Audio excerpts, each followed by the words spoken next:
Hi, இன்றைக்கி நம்ம என்ன வீடியோ பார்க்க போகிறோம்னு பார்த்தீங்கன்னா, நான் என் ஹஸ்பண்டுக்கு தெரியாமல் என் லைஃப்பில் சேவ் பண்ண சின்ன சின்ன நகைகளை தான் இன்றைக்கி நான் வீடியோவில் உங்கள்கிட்ட ஷேர் பண்ணிக்க போகிறேன். அதே சமயம் இந்த நகைகளை நான் எப்படி சேவ் பண்ணேன் அப்படின்ற விஷயத்தையும் உங்கள்கிட்ட ஷேர் பண்ணிக்க போகிறேன். ஸோ இந்த வீடியோ வந்து யாரையும் தப்பான ஒரு பாதைக்கு கொண்டு போகிறதுக்கான வீடியோவாக இது கண்டிப்பாக கிடையாது. இது அந்த மாதிரி இல்லை. ஸோ நான் என்ன பண்ணேன் அப்படின்றத தான் நான் உங்கள்கிட்ட வீடியோவில் ஷேர் பண்ண போகிறேன். நீங்களும் நான் பண்ண மாதிரியே பண்ணுங்க அப்படின்னும் நான் சொல்ல வரல. என்னோடய அனுபவத்தை தான் இந்த வீடியோவில் நான் உங்கள்கிட்ட ஷேர் பண்ணிக்க போகிறேன். இன்னொரு விஷயம், என்னோட கெப்பாசிட்டி என்ன, ஸோ என்னால் என்ன பண்ண முடியும், என் சூழ்நிலை என்ன, என் கணவரோட மனநிலை என்ன அப்படின்ற எல்லா விஷயத்தையுமே நான் தெரிஞ்சுக்கிட்டு தான் நான் இந்த மாதிரியான விஷயங்களெல்லாம் பண்ணி நான் இந்த சின்ன சின்ன நகைகளை வந்து நான் சேவ் பண்ணேன். ஸோ அதை தான் வந்து நான் இந்த வீடியோவில் உங்கள்கிட்ட காட்டவும் போகிறேன். எப்படி வாங்கினேன் அப்படின்றதையும் ஷேர் பண்ணிக்க போகிறேன். இந்த வீடியோக்குள்ளே போகிறதுக்கு முன்னாடி என்னோடய வீடியோஸ் உங்களுக்கு பிடிச்சிருந்ததுன்னா என் சேனலை கண்டிப்பாக சப்ஸ்கிரைப் பண்ணி எனக்கு சப்போர்ட் பண்ணுங்கள். ஸோ வீடியோவை ஸ்கிப் பண்ணாமல் ஃபுல்லாக பாருங்கள். வீடியோ ரொம்ப பிடிச்சிருந்ததுன்னா கண்டிப்பாக லைக் பண்ணுங்கள், ஷேர் பண்ணுங்கள்.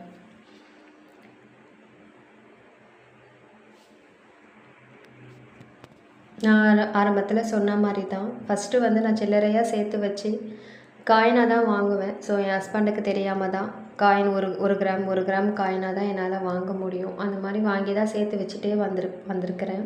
பட் இப்போ நான் வீடியோவில் காட்டுற இந்த காயின்லாம் வந்து என் ஹஸ்பண்டுக்கு தெரியாமல் வாங்கின காயின் கிடையாது. இதெல்லாம் வந்து அவங்களுக்கு தெரிஞ்சு வாங்கின காயின் தான்.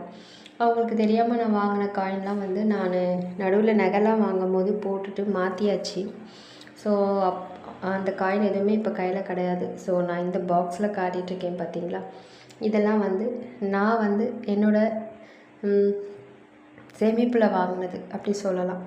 என்ன தான் நம்ம சம்பாதிக்கலை அப்படின்னாலும் நம்மளும் வீட்டில் ஹவுஸ் ஒய்ஃபாக இருக்கோம். ஸோ நம்ம சிக்கனம் பண்ணுறோம், நம்ம பொறுப்பாக இருந்து நம்ம குடும்பத்தை ரன் பண்ணுறோம் இல்லைங்களா. ஸோ அதுக்கு நமக்கு ஒரு ஊதியம் தேவை. ஸோ நம்ம என் ஹஸ்பண்ட் பார்த்தீங்கன்னா, இப்போ நீ வந்து பொறுப்பாக இருக்கிற, கரெக்டாக இருக்கிற, குடும்பத்தை கரெக்டாக ரன் பண்ணுற, அதனால் உனக்கு நான் ஒரு வருமானம் தரேன் அப்படின்னு சொல்லி தருவாங்களா, தந்தாங்களா கேட்டால் இல்லை. யாருக்காவது அந்த மாதிரி கொடுப்பாங்களா சொல்லுங்கள். அந்த மாதிரி யாராவது ஹஸ்பண்ட் வந்து கொடுக்குறாங்க அப்படின்னா கண்டிப்பாக எனக்கு கமெண்ட்டில் சொல்லுங்கள். என் ஹஸ்பண்ட் வந்து எனக்கு கொடுக்குறாங்கப்பா அப்படின்ற மாதிரி சொல்லுங்கள். ஸோ நான் தெரிஞ்சுக்கிறேன். நமக்கான கிரெடிட் வந்து நம்மளே, அதாவது நம்ம இப்போ ஒரு விஷயம் செய்கிறோம், ஆனால் யாரும் அதை பெருசாக பாராட்டலை, அங்கீகரிக்கலை அப்படின்னா அந்த அங்கீகாரத்தை வந்து நம்மளே எடுத்துக்கலாம், தப்பு இல்லை அப்படின்னு தான் நான் நினைக்கிறேன். ஸோ அந்த மாதிரி தான் என் ஹஸ்பண்டோட வருமானத்தை வந்து நான் தண்டமாக்கலை. ஸோ உதாரித்தனமாக செலவு பண்ணல. துணிமணிகள் எடுத்துக்கிறதுக்கோ இல்லை ஆடம்பரமாக தேவையில்லாத பொருளை வாங்கி போடவோ நான் அந்த மாதிரிலாம் எந்த வீண் செலவும் பண்ணலை. ஸோ நான் பண்ணது பார்த்திங்கன்னா சேவிங்ஸ். என்னால் எப்படி பண்ண முடியுமோ அந்த மாதிரியான ஒரு சேவிங்ஸ். ஃபஸ்ட்டு வந்து நான் இந்த ரிங்கு சொல்லணும். இந்த ரிங்கு வந்து 1 கிராம் தான். ஸோ இந்த ரிங்கு வந்து நான் எப்படி வாங்கினேன்னு பார்த்தீங்கன்னா, என்கிட்ட கையில் இருந்த 2 கிராம் கம்பலை எடுத்துகிட்டு போயிட்டு ஒரு அடகு கடையில் அடமானம் வச்சு கரெக்டாக 1 கிராமுக்கான ரேட்டை, அதுக்கு அமௌண்ட்டை வாங்கி தான் இந்த ரிங்கை நான் வாங்கினேன். ஸோ நான் வீடியோ ஆரம்பத்திலே சொன்ன மாதிரி தான் என்னோடய கெப்பாசிட்டி என்ன அப்படின்றத நான் நல்லா புரிஞ்சுக்கிட்டு தான் நான் இந்த விஷயத்த பண்ணேன். சரிங்களா. ஸோ என் ஹஸ்பண்டோட சம்பளம், 2வது அவங்க என்ன நம்புறது, என்ன நம்பி கொடுத்த அவங்களோட வருமானத்தை நான் எப்படி வந்து சேவ் பண்ணி என்னால் சிக்கனம் பண்ண முடியுமோ சிக்கனம் பண்ணி அதை சேர்த்து வச்சு தான் நான் இந்த மாதிரி பண்ணேன். பொதுவாக ஒரு விஷயத்த சொல்லுவாங்க, நம்ம வந்து நகைகளை எடுத்துகிட்டு போயிட்டு அடகு கடையில் அடகு வைக்கக்கூடாது. ஏன்னா வச்சுட்டோம் அப்படின்னா வட்டி அதிகம். ஸோ மூட்ட முடியல அப்படின்னா நம்ம நகை முழுகிடும். பேங்க்கில் தான் வைக்கணும், வட்டி கம்மி அப்படின்னு சொல்லிட்டு. இன்னொரு விஷயம் என்னென்னு பார்த்தீங்கன்னா, நம்ம 1 கிராம் 2 கிராமெல்லாம் தூக்கிட்டு பேங்க் பக்கம் போக முடியாது. ஸோ பேங்க்குக்கு போனோன்னா மினிமமாக 1/2 பவுனுக்கு மேலே நமக்கு நகை வேணும். நம்ம 1 கிராம் 2 கிராம்லாம் வைக்கணுன்னா கண்டிப்பாக அடகு கடையில் தான் வைக்க முடியும். இன்னொரு விஷயம் என்ன அப்படின்னா, நான் இந்த மாதிரி பண்ணி ஒரு நகையை வாங்குகிறேன் அப்படின்னா அடுத்து என்னோடய ஃபுல் கவனமும் வந்து நான் அடகு வச்ச அந்த நகையை மூட்டுறதுக்கு தான் ஃபஸ்ட்டு இருக்கும். முடிஞ்ச அளவுக்கு பார்த்திங்கன்னா 1 மாதம் 2 மாதத்தில் கண்டிப்பாக அந்த நகையை நான் திரும்ப மூட்டிடுவேன். நான் நிறைய வாட்டி யோசித்து பார்த்துட்டேன், நம்ம வந்து அடகு வச்சுட்டு வட்டி கட்டி ஒரு நகையும் வாங்கிட்டு அதுக்கப்புறம் அதுக்கு வட்டி கட்டி அதை மூட்டுறதுக்கு அடகே வைக்காமல் மூட்டுறதுக்கு வீட்டில் சேர்த்து வைக்கிறோம் இல்லைங்களா, அந்த அமௌண்ட்டை சேர்த்து வச்சு எடுத்துகிட்டு போயிட்டு நகையாக வாங்கலாமே அப்படின்னா அந்த மாதிரி என்னால் சேவ் பண்ண முடியல. அது ஏன்னு எனக்கு தெரியல. வீட்டில் எடுத்து வச்சா ஏதாவது ஒரு செலவு வந்துடும், அந்த ஏதாவது ஒரு தேவைக்கு அந்த பணத்தை செலவு பண்ணிவிடுவேன்.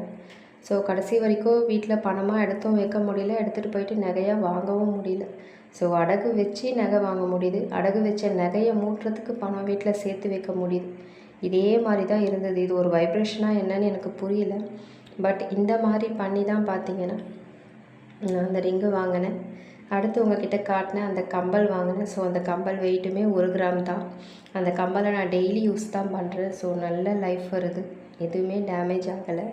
இன்னமும் அதை தான் நான் என் காதில் போட்டுட்ருக்கேன். அடுத்து நான் இப்போ காட்டிகிட்ருக்கேன் இந்த கம்பல். இது வந்து ரொம்ப சின்ன கம்பல். ஸோ இது வந்து 1/2 மில்லி தான். இது வந்து என்னோடய மேல் காதுக்கும் யூஸ் பண்ணலாம், இல்லைன்னா என் பொண்ணுக்கு கம்பலாகவும் போட்டுக்கலாம். இந்த மாதிரி ஒரு சின்ன குட்டி கம்பல் தான். ஸோ இது 1/2 மில்லி தான். இது எல்லா நகையுமே வந்து நான் ஃபஸ்ட்டு சொன்ன மெத்தடை யூஸ் பண்ணி தான் நான் சேவ் பண்ணேன். இப்போ நான் யோசித்து பார்த்தேன் அப்படின்னா, அப்போ நான் அந்த மாதிரிலாம் சேவ் பண்ணாமல் கம்முன்னு விட்டு இருந்தேன்னா இப்போ இருக்கிற கோல்டு ரேட்டுக்கு இது எல்லாமே வந்து எங்கேயோ போய் நின்று இருக்கும். ஸோ என்னதான் நான் வட்டியெல்லாம் கொடுத்து அடகு வச்ச நகைக்கு வட்டியெல்லாம் கொடுத்து இந்த கம்பலெல்லாம் நான் வாங்கியிருந்தா கூட இப்போ நான் கணக்கு பண்ணி பார்த்தேன்னா நான் கொடுத்த அமௌண்ட்டெல்லாம் விட கோல்டு ரேட் ஏறி போயிருக்கு. ஸோ எப்படி பார்த்தாலுமே எனக்கு நான் பண்ண சேவிங்ஸ் வந்து லாபகரமாக தான் இருந்திருக்கு. ஸோ நஷ்டம்னு வந்து சொல்ல முடியாது, அந்த மாதிரி தான் இருக்குது. இப்போ வந்து எனக்கு எப்படி சொல்கிறது, நம்ம சேவ் பண்ணது கரெக்டு தான் அப்படின்ற ஒரு மன திருப்தி வந்து கண்டிப்பாக எனக்கு இருக்குது. இல்லை நம்ம இப்படி நஷ்டம் பண்ணிட்டோமே அப்படின்ற மாதிரியான எந்த ஒரு யோசனையுமே வந்து எனக்குள்ளே இல்லை. இந்த வீடியோ பார்த்துட்ருக்க உங்களையும் நீங்கள் இந்த மாதிரியே பண்ணுங்கன்னு நான் அந்த வீடியோவில் சொல்ல வரல. ஸோ நான் என்ன பண்ணி சேவ் பண்ணேன் அப்படின்ற விஷயத்தை தான் ஒரு அனுபவமாக நான் இந்த வீடியோவில் உங்ககிட்ட ஷேர் பண்ணிகிட்ருக்கேன். எல்லாராலையும் சேவ் பண்ண முடியும், சேவ் பண்ணுங்கள். ஒரு பொருளை நம்ம அடகு வைக்கிறோம் அப்படின்னா முதல்ல அடகு வச்சு அந்த ஒரு விஷயத்தை நம்ம பண்ணி முடித்ததுக்கப்புறம், ஸோ நகை வாங்கி முடித்ததுக்கப்புறம் அடகு வச்ச நகையை முதல்ல மூட்டுறதுக்கான முயற்சியில் தான் நம்ம முழு கவனத்தையும் போட்டு அந்த நகையை மூட்டுறதுக்கான வேலையை தான் நம்ம ஃபஸ்ட்டு செய்யணும். ஸோ அதுக்கு தான் அடுத்து நம்ம முக்கியத்துவம் கொடுக்கணும். அப்படின்னா மட்டும் நம்ம அந்த வேலையில் தைரியமாக நம்பி இறங்கலாம். இல்லை நம்மளால் முடியாது அப்படின்னா கண்டிப்பாக அந்த வேலையை பண்ணாதீங்க. இருக்கிற பொருளையாவது பத்திரமா பாதுகாத்து வச்சுக்கோங்க. ஸோ ஃபைனலாக அவ்வளோதான் இந்த வீடியோ. உங்களுக்கு இந்த வீடியோ பிடிச்சிருந்ததுன்னா கண்டிப்பாக என் சேனலை சப்ஸ்கிரைப் பண்ணிக்கோங்க.